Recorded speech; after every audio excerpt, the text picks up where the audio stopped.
In today's video, I'm going to teach you how to see option price history, Thinkorswim.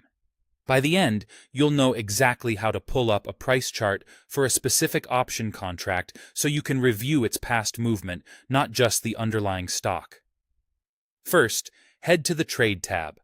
In the symbol box at the top, type the ticker of the stock or ETF you're interested in. That will load the option chain for that underlying.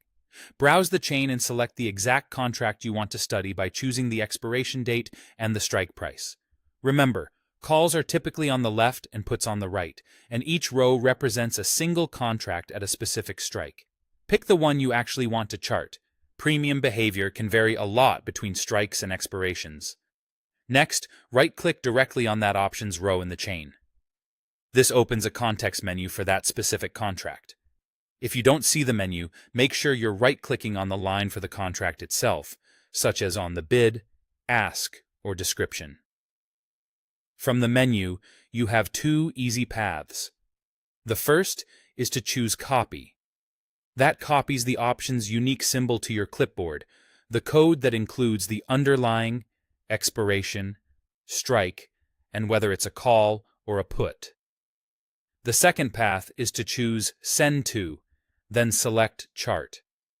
Depending on your layout, that may open a chart window right away with the option preloaded, or route the symbol to a chart that's set up to receive it. If you used Copy, switch to the Charts tab and paste the option symbol into the symbol box at the top, then press Enter. If a chart window opened automatically, you can use that instead.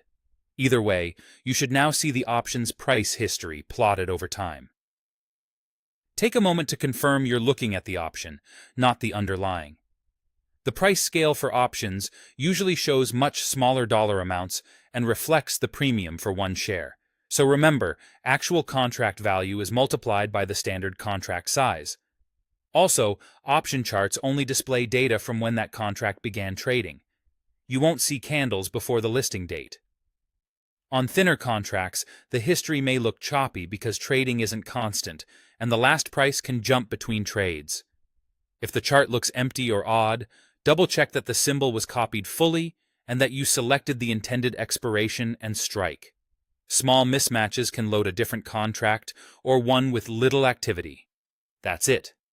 Find the contract in Trade, right-click it, copy, or send it to a chart, then view it in the Charts tab. With this workflow, you can quickly analyze how a specific option's premium has moved over time.